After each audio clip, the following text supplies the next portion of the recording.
Hello दोस्तों, स्वागत करता हूं मैं आपके अपने YouTube channel agriculture on top knowledge में। मैं आपका भाई ऋतिक आज एक नई क्लास के साथ आया हूं।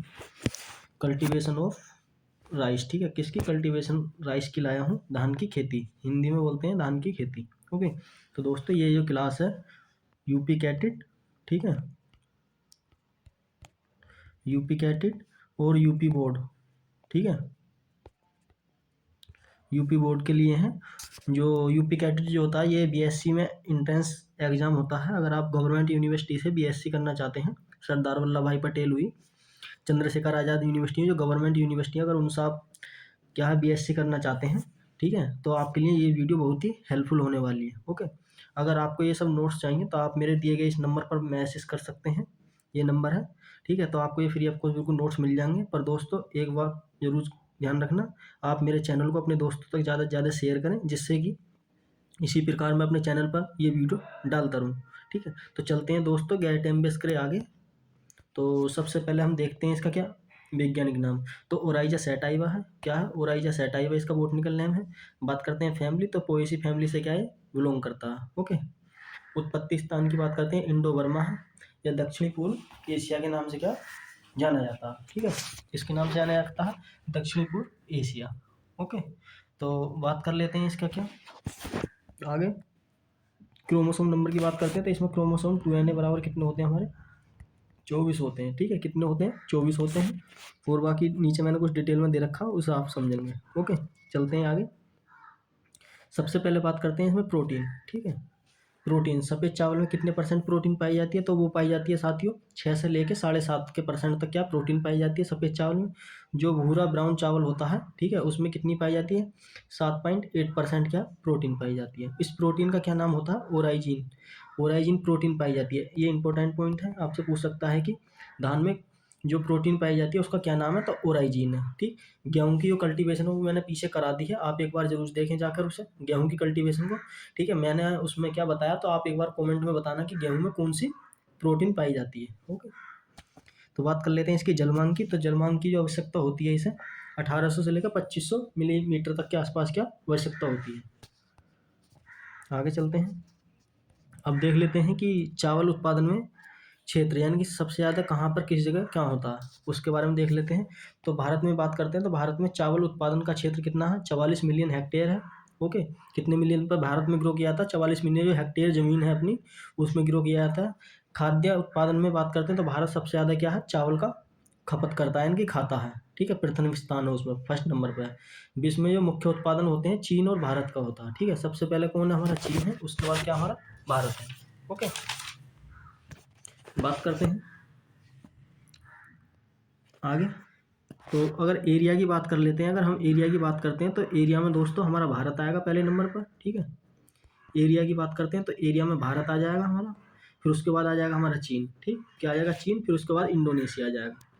ओके, तो बात कर लेते हैं भारत में उत्पादन और उत्पादकता, यानी कि भारत में उत्पादन और उत्पादकता किसकी कहाँ की ज़्यादा होती है। तो बात कर लेते हैं भारत के अंदर, तो सबसे ज़्यादा जो चावल उगाया जाता है वो पश्चिम बंगाल में उगाया जाता है, फिर उसके बाद यूपी में, फिर उसके बाद कहाँ उगाया जाता है? अपने बिहार में उगाया जाता है, ठीक है। कहाँ उगाया जाता है? बिहार में उगाया जाता है, ठीक, बिहार में उगाया जाता है। फिर बात करते हैं इसका प्रति हेक्टेयर जो उत्पादन ज़्यादा होता है कहाँ पर होता है? वर्ल्ड की बात करते हैं जापान में। भारत के अंदर बात करते हैं तो पंजाब में होता है। कहाँ होता है? भारत के अंदर कहाँ होता है? पंजाब में होता है। ओके, पंजाब के अंदर होता है भारत में। आगे चलते हैं, इसके लिए जो पीएच और पानी की आवश्यकता होती है उसके बारे में थोड़ी सी बात कर लेते हैं दोस्तों। इसलिए मैंने आपको क्या है वन लाइनर ही समझाने की कोशिश करी है, जिससे कि आप आसानी से याद कर सकें।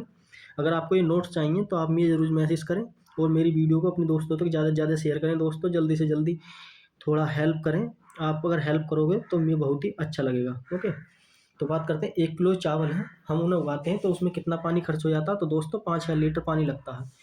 आप सोच सकते हैं कि 1 किलो चावल बनाने में, खेत में मतलब उगाने में, तो 5-6 लीटर कितना पानी की खपत होती है।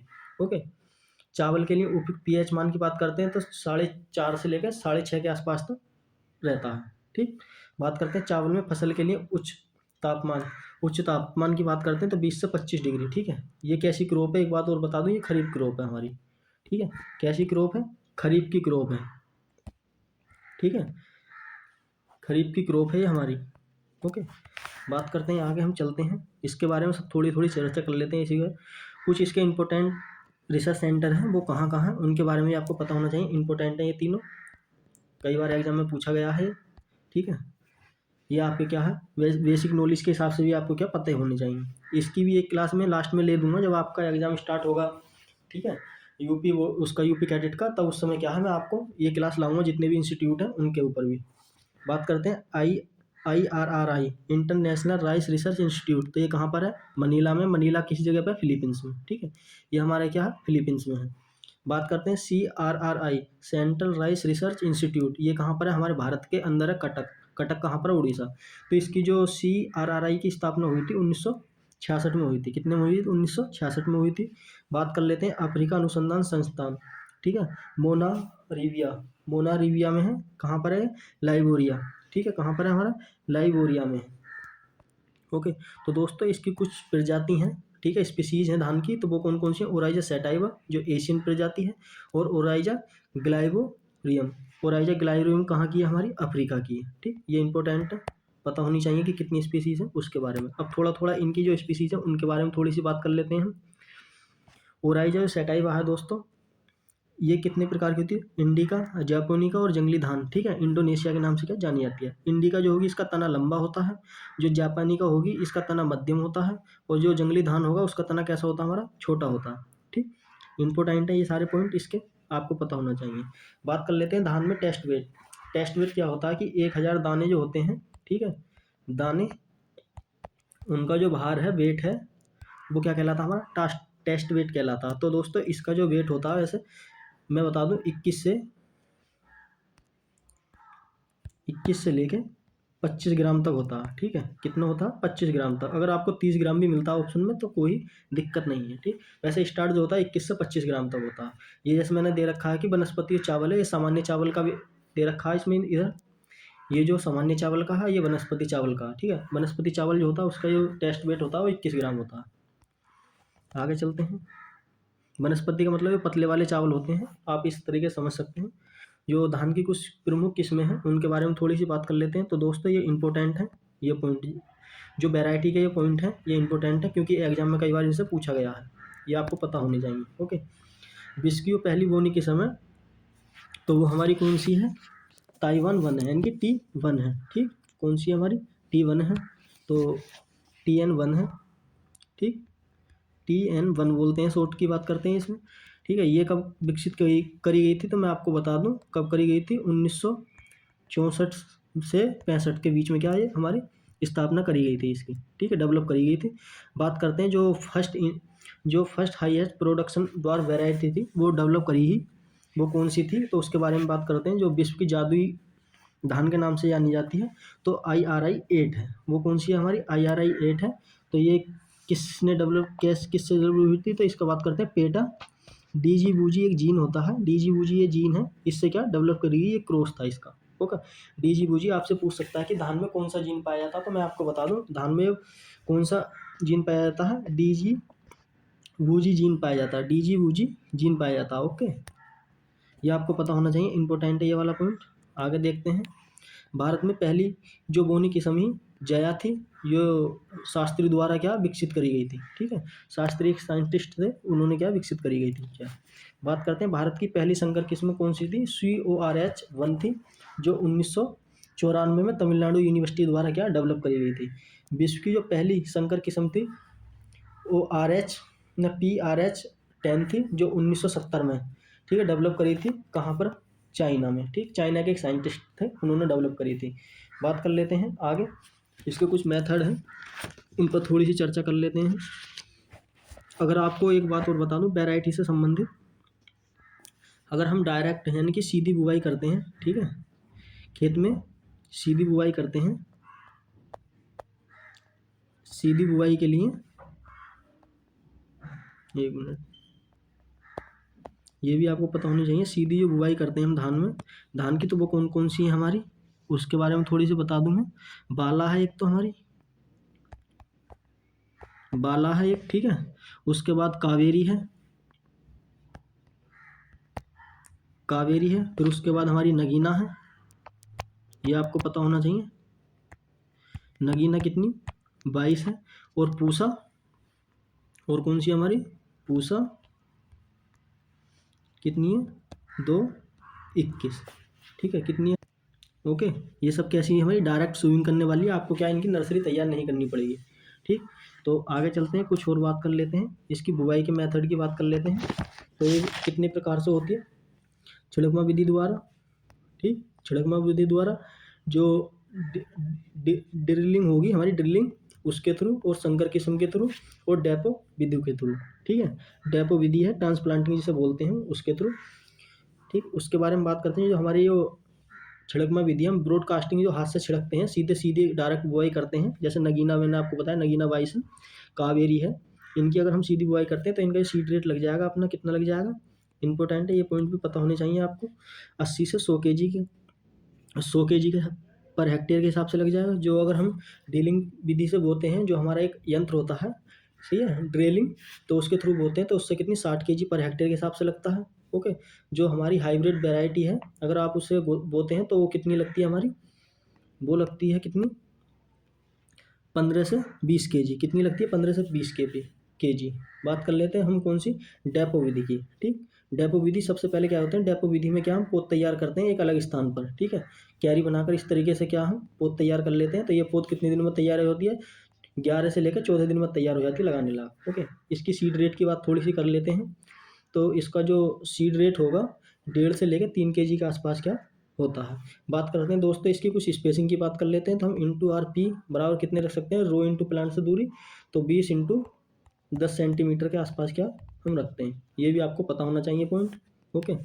आगे चलते हैं, बात कर लेते हैं इसके खुद हम जो फर्टिलाइज़र है उसके बारे में, ठीक, कितना फर्टिलाइज़र हमें इसमें क्या देना चाहिए। तो इसमें जो फर्टिलाइज़र की बात करते हैं तो आप देख सकते हैं नाइट्रोजन जो हमें देना चाहिए, कितना देना चाहिए, उर्वरक एनपीके की बात करते हैं, जिंक वगैरह, तो 100 के जी पर हेक्टेयर के हिसाब से देना चाहिए। फास्फोरस हमें 60 के जी देना चाहिए। पोटेशियम पोटास हमें कितना देना चाहिए, 60 के जी देना चाहिए। और जिंक कितना देना चाहिए, 25 किलोग्राम पर हेक्टेयर के आसपास क्या देना चाहिए। जिंक की कमी से, ये कमेंट में बताना, जिंक की कमी से खेत अगर हम नहीं देते हैं जिंक तो कौन सा रोग हो सकता है, ये फेमस क्वेश्चन है, ठीक है। आप ये एक बार कमेंट में ज़रूर बताना। ये सब काम हमें कब करना चाहिए, जब हम अंतिम जो पडलिंग करते हैं के समय यूरिया का देना चाहिए, अंतिम पडलिंग, ठीक है।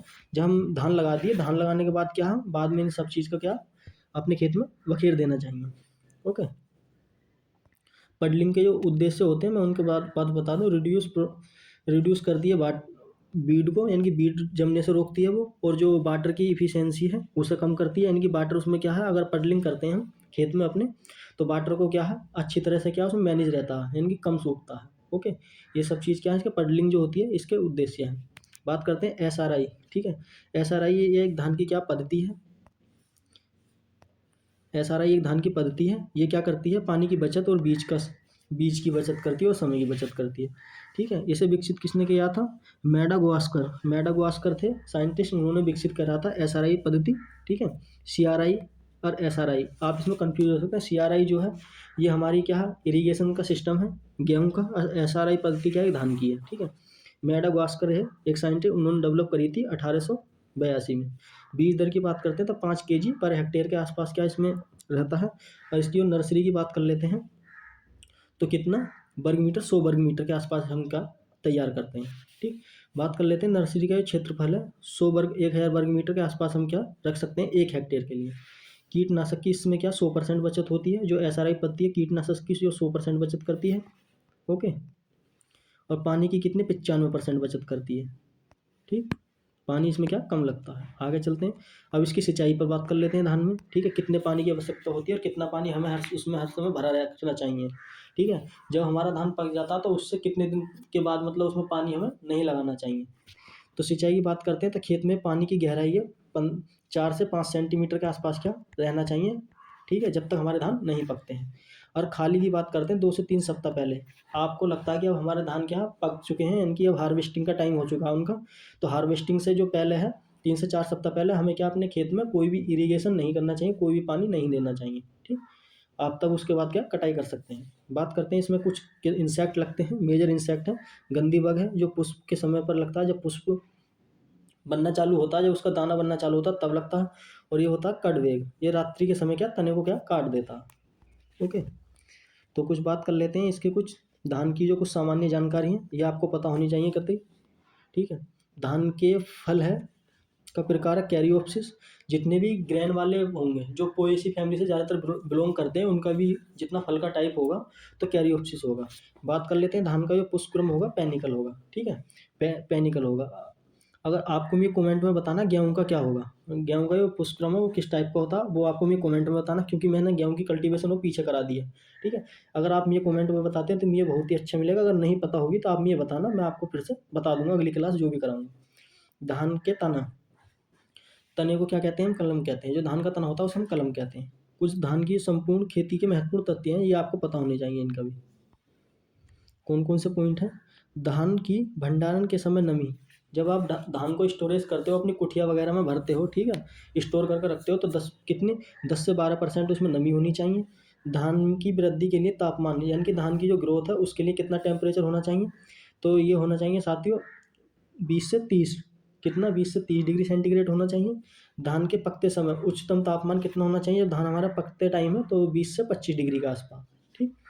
धान्य में भूसे का अनुपात कितना होता है, 2:1 होता है, ठीक है। कितना होता है, 2:1 होता है, ठीक है।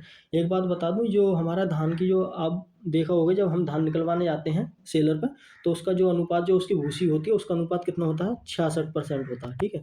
66% क्या उसमें भूसी निकलती है। ये भी कई बार एग्जाम में पूछा गया है कि कितने परसेंट रेशो रहता है। इंग्लिश की बात करते हैं तो इसके हम बोलते हैं हुल्स बोलते हैं, ठीक है, हुल्स बोलते हैं इंग्लिश में इसे, जो भूसी होती है। तो 66% होता है इसका। आगे चलते हैं, बात करते हैं सर्वाधिक चावल निर्यात करने वाला देश कौन सा है, तो वो थाईलैंड है। धान की जो पडलिंग की गहराई है, जब हम पडलिंग करते हैं तो 4 से 5 सेंटीमीटर क्या करनी चाहिए।